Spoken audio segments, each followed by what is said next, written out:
নাটোরের বড়াই গ্রামে একটি গোডাউনে প্রায় ১৩.৫ টন গুলির খোসার সন্ধান পাওয়া গেছে। এ ঘটনায় পুরো এলাকা ঘিরে রাখে প্রশাসন। একে একে ঘটনাস্থলে আসতে শুরু করে সেনাবাহিনী ও পুলিশ প্রশাসনের ঊর্ধ্বতন কর্মকর্তাগণ।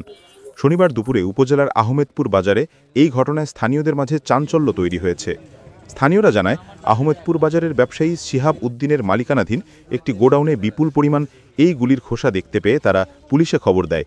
তবে শিহাব উদ্দিনের দাবি, রাজেন্দ্রপুর সেনানিবাস থেকে স্ক্র্যাপ হিসেবে এক ব্যবসায়ী নিলামে গুলির খোসা ক্রয় করেন। সেখান থেকে প্রায় ১৩.৫ টন খোসা ৪০ টাকা কেজি দরে ক্রয় করেন তিনি। আমি নিয়ে এসেছি হচ্ছে মা বাবা কনস্ট্রাকশন। উনি হচ্ছে সরকারিভাবে এটার পাইছে, কন্ট্যাক্ট পাইছে। কিভাবে নিয়ে আসছেন এটা? মানে কিনে নিয়েছেন? কিনে নিয়ে এসেছি। কত? কিনে নিয়ে এসেছি, গেট পাস আছে, সব ডকুমেন্টস আছে। টোটাল ওজন কতখানি? ১৩.৫ টন। ১৩.৫ টন। তার আনুমানিক মূল্য কত? এটা আমি কিনছি হচ্ছে ৪০ টাকা কেজি দরে। টোটালে কত হচ্ছে? ৫,৪০,০০০ মতো হবে। আপনার কাগজপত্র সব আছে? সব। তবে এই ঘটনায় নাটোর পুলিশ সুপার তারিকুল ইসলাম জানান, আচ্ছা, এই যে বিষয়টা হলো একটা এমটি কার্ট্রিজ, এগুলি হ্যাঁ, এই যে বলেন।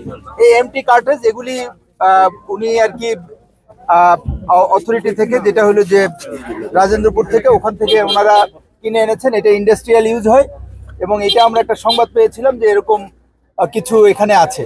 সেই সংবাদের প্রেক্ষিতে পুলিশ এখানে আসার পর আমরা স্থানীয় সেনা ক্যাম্পে খবর দেই এবং তারপরে এই সংবাদ পাওয়ার পর আমিও চলে আসি। চলে আসার পর আমরা বিভিন্ন পর্যায়ে কথা বলেছি এবং ক্যাপ্টেন সাদমান সাহেব ছিলেন, আপনারা দেখেছেন, তিনিও একেবারে সেনা চ্যানেলে, সব চ্যানেলে কথা বলেছেন এবং এটা লেজিটিমেট ওয়েতেই এখানে এসেছে এবং খুব দ্রুত ইন্ডাস্ট্রিয়াল ইউজের জন্য এটা আবার লেজিটিমেট ওয়েতে চলে যাবে। ধন্যবাদ সবাইকে।